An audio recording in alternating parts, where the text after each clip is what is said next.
Join me, Phil Stepney, and Russell Gerber on an interactive show designed to give you more insight and context to all things Africam. On point today, Africam and its cameras.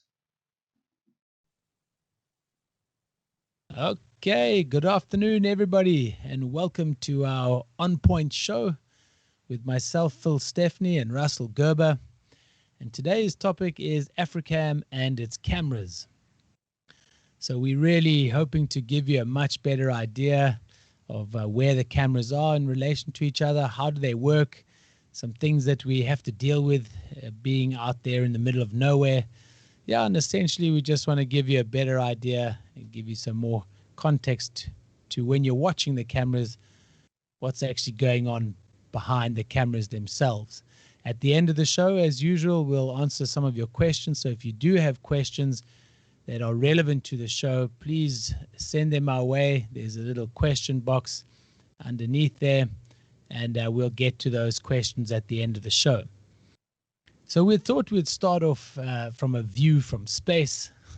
I'm sure you're all familiar with the map of the world, but this just puts it into a bit of perspective. We've got the United States of America on the left there. We've got Europe and Russia on the top right, Australia, South America, and in between there's the South African flag, which is where all of our cameras are. So if we zoom into the next slide, get you a bit closer. Now we start to recognize the wonderful continent of Africa, and where the South African flag is, that'll be South Africa. So the next slide takes us in one notch closer. Right, there we go, South Africa. So you can see all of our cameras are based pretty much all in the north and across the eastern side of the country. But just to orientate you a bit further, is on the left-hand side, that's Namibia. Right in the middle, we've got the flag of Botswana. And on the far right-hand side, we've got Mozambique, as well as a strange landlocked country in the middle of South Africa called Swaziland. So we'll start there. Oh yes, we can use Cape Town as a reference on the bottom left, the very southern tip. And if we go all the way across to Tembe, and that'll be our furthest camera to the east. Russell's going to discuss a little bit later in the show the differences and difference of the regions and things to expect that one can see in the different areas. But we've got Tembe squashed between Swaziland and Mozambique and the Indian Ocean. Then if we go further north, we've got in Korapan, where we've got Ulufone, that's where Naledi, Rosies, as well as Cat-Eye are. And if we go all the way to the western side of the country, but it's still north, very close to the border of Botswana, we've got the Kwa camera as well as Tau. So that gives you an idea of all the different positions. Russell's going to go through some of the tech, not too in-depth, not too confusing, I hope, but just a bit of tech behind the cameras and how we actually get all the images and the sound across the world. Thank you, Phil. So, hello, everybody. It's great to be with you again for the On Point show. And as Phil said, we're just going to go over quickly what the cameras are capable of and give you a couple of different views of the cameras that you otherwise wouldn't have seen before.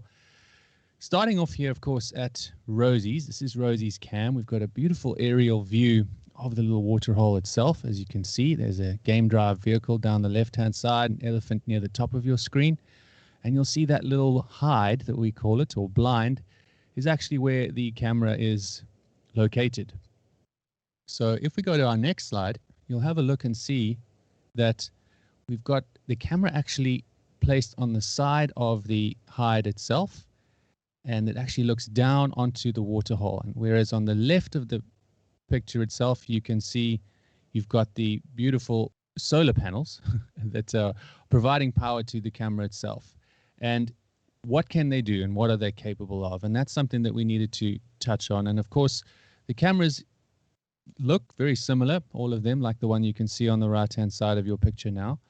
And they have 25 times optical zoom, 25 times digital zoom. And of course, many of you have watched the cameras at night will know that we do have infrared cameras too, and that range is around 200 meters at night.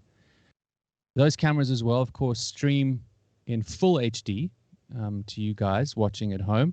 And the way that's done really is through a radio from these little towers. It'll head to a local tower onto fiber known as point-to-point fiber. So without getting too technical, essentially the cameras allow us, with the use of local radio towers, to get HD picture to your screen at home. And of course, give you the wonderful videos and photographs that we get from the cameras day in and day out. Having a look at our next slide, we've got a beautiful picture to give you an idea of the angle of Rosie's looking down onto the waterhole itself. And as you looked or saw in the picture before, it looks down onto the waterhole, unlike some of our other cameras, which we'll touch on in just a little while. Here, another shot of a beautiful pair of elephants having a little tussle by the water. And you can see again just the wonderful angle that we get from there. And as many of you know, one of my favorite cameras here at Africam. The views and the waterhole itself, just such a beautiful location. Lastly, a little video clip that we wanted to show you as well, just to give you an idea of the interaction of the animals with the environment. And this being two little wire-tailed swallows, which are always lovely to see. And as many of you will know, we often see birds hanging out underneath the solar panels, just like this, catching a little bit of shade in the hot sun.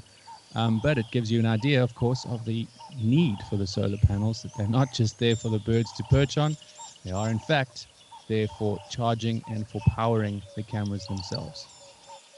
So I hope that answers some of your questions about the tech that we have. It can be quite technical, and though the cameras are a little different from place to place sometimes, most of them are exactly as we just saw from Rosie's. So I'm going to pass on to Phil now. He's going to take you through a couple of different angles and details about the cameras and potential impacts from the wild, just like these swallows sitting on the solar panels, and go through some of those impacts here at Ulufone. Okay, fantastic. Thanks, Russ. So we have an idea of Rosie's pan and what the cameras look like. The cameras are all the same. They've all got different positions. Like at Rosie's, there's the hide. And for those of you that weren't too sure or not too sure what a hide is, there's a great example. Some of you might know it as a blind. But then the positions are quite different. So we're going to go through some of the other things, some of the other cameras. We're going to start off with Ulufone. So we've got another wonderful aerial view of the Ulufone River. We obviously try to mix up the regions, the areas, things that we might see that might be a little different from one camera to the next. So this is a great view actually from quite far away from downriver, shooting up to that corner on the left-hand side that we often see elephants crossing the river. Those islands which we can see now, that's where we've often seen lots of hippos. But here's a great picture of the camera itself. Those of you that are familiar with the Ulufone camera, you know that there's a lovely game part. So the camera's on the right-hand side. It's the same kind of camera that was at Rosie's. And that on the left-hand side, that big square, is actually the microphone, the recording ability. The lights or the infrared are with the camera on the right-hand side. But this gives you an idea of what the camera actually looks like. And when that elephant walks in front of the camera and on that game path, that's how come we can hear it so well. Because that microphone is set up right there and to capture as best close videos as we possibly can, as well as audio of whatever might come down. Some of you might remember that leopard that tried to or caused a bit of disturbance with the baboons. We had some lions walking past there not too long ago, and you can, on a still night, you can actually hear them walking on the ground. So quite a fascinating angle of the Ulufone's camera there. Then there's a great picture of that typical scenic shot that we've seen so often. And now you can kind of put the position of the cameras and the view that they actually give, put two and two together. Those are the lovely fig trees that we have a troop of baboons that do like to roost in there on a regular basis. So this just gives you a really good idea. And then, of course, we have another picture of some of the animals that we've seen there lately. We had these two buffalo bulls enjoying the sandbanks and enjoying nice clean water after the heavy rains. And then, of course, the diversity. We get to see some of our best crocodile sightings here at Ulufone River. So this is Ulufone. Then I'm going to go across to cat-eye. Russell will cover another interesting topic afterwards, but just to give a different concept of where these cameras are and how they're in different positions. So this is the cat-eye camera. I'm sure you all have a pretty good memory of seeing the different angles of the cameras. Here we also have a good example of how the cameras in these open areas, unlike Ulufone that has natural shade of the trees, here in cat-eye it's pretty open. So we've actually had to build a bit of a structure to give it some shade, but it does give us a really nice close-up view of what these cameras actually look like, and they can swivel all the way around as we've seen on a regular basis. And here's a nice photograph of a young lion that came right up to the camera, giving you, I would say, the best view right up its nostrils of what cat-eye and the position of cat-eye gives us.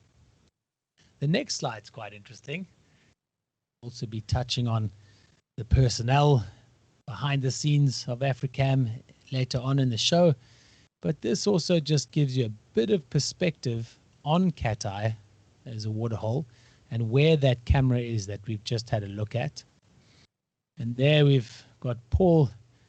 He's putting that up there and we're busy lining up the direction. It also gives you a bit of perspective of the water that we don't see from the cameras. This piece of water in the foreground is where we often see elephants drinking from, and that's what it looks like from there. We have one more slide to give you a great bit of perspective here. Beautiful giraffe right from, I guess, hoof level, shining up at the lovely silhouette. You can see the giraffe's tail is even being blown around in the wind.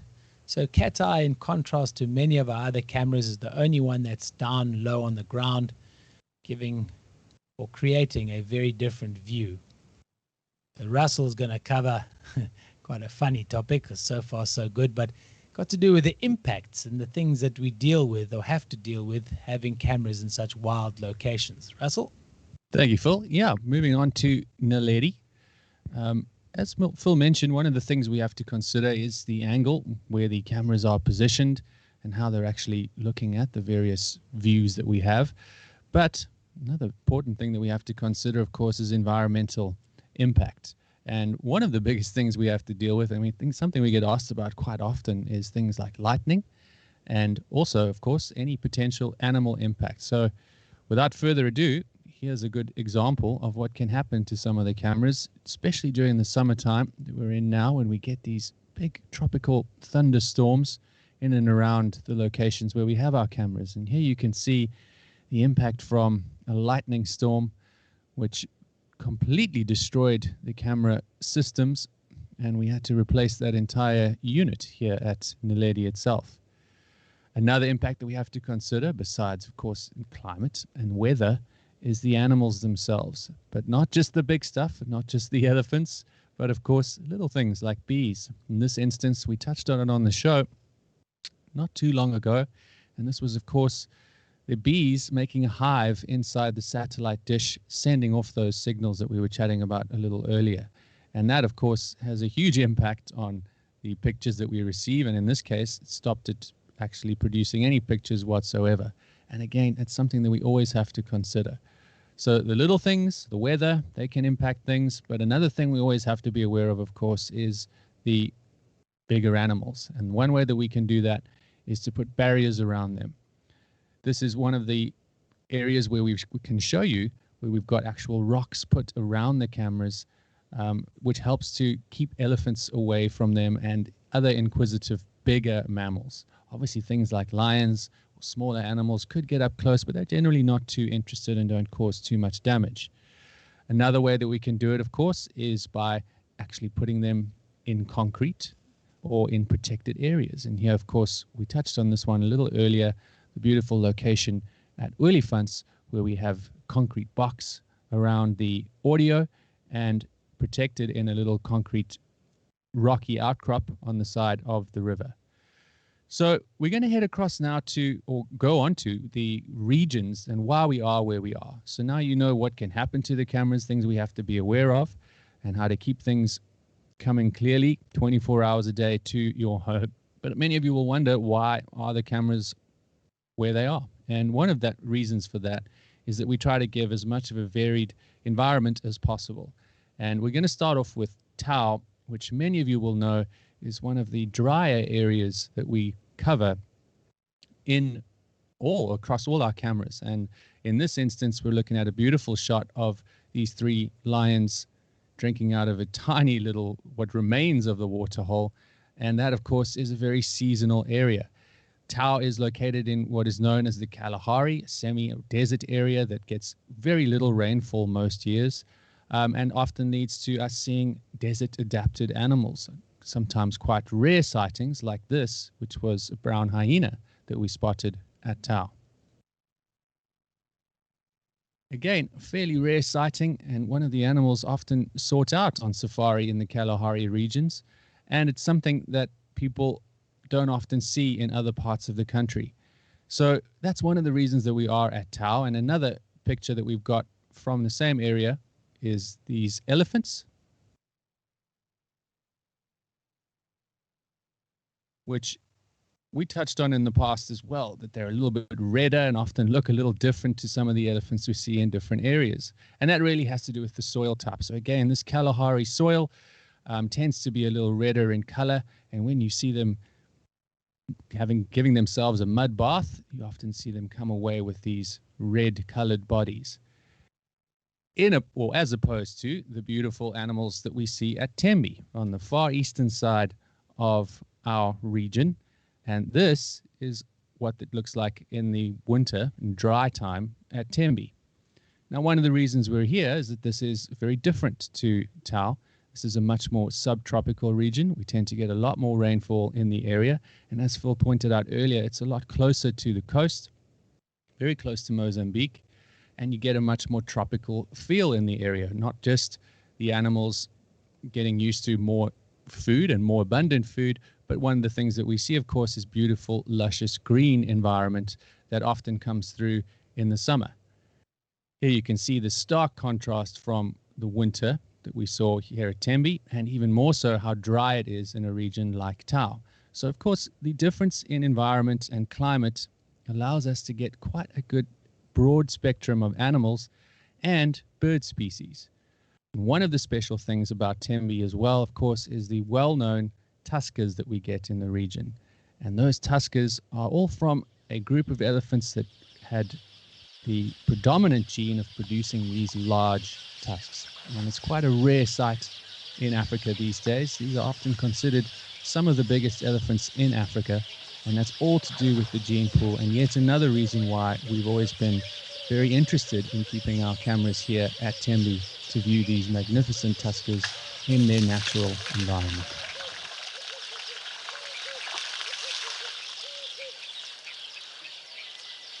So we're going to move over now to the last little location. We've gone from the far west to the far east, and now we're going to head up to the Kruger region.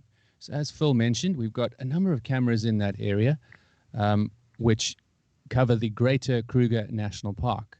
And that, of course, gives us the opportunity to see huge herds of buffalo, just like this one, and a whole bunch of other species, of course, including the Big Five.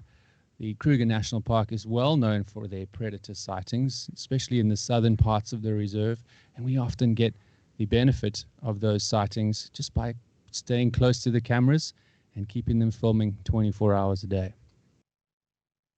You can see here the stark difference, again, from a dry to wet season, this being a beautiful wet season, and an idea of how things change from year to year and the different regions that we cover. And that's the main reason why we have the cameras spread across the country just like that.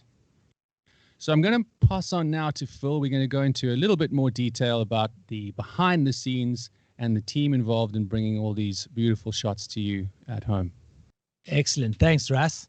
Yeah, so now we've got a really good picture of what the cameras look like, how they set up, the whole difference in where the cameras are, from Tembe, nice and tropical, to Tau, just in the Kalahari Basin, so quite dry. So the last thing I'm going to cover before we get to your questions, folks, is behind the scenes and how does it actually all get put together and by who. So there's a whole string of people, as you can imagine, everybody from these wonderful folks right on the ground at Naledi. That's actually laying fiber straight through the bush from the closest lodge, which is about nearly 2 kilometers away from the camera itself. So lots of people going to incredible efforts to get this whole concept going. We also have people that, for example, at Cat Eye, we have people on the ground making sure that there's no grass in front of the cameras. So all the little details are taken care of on the ground, and that goes for all of the cameras.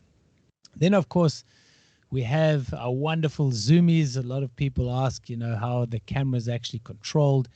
And there's some incredible people all around the world that volunteer their time and watch and move these cameras incredibly, with incredible skill. They also help us position the cameras when it comes to sunset and sunrises, as well as to get those wonderful snapshots. We have a fellow by the name of Anton who helps program and put the plan of the show together with regards to the zoomies. We have Max on our right-hand side here. He's with us today as well. He's always with us in the studio. And Max is our main editor all the way from Malawi. We have Ryan, who's our head tech person. So we've got a whole string of people spread globally that actually make it possible for us to get these images out to everybody and share this incredible experience with all of you. Folks, so now it's time to answer some of the questions that you've been sending throughout the show.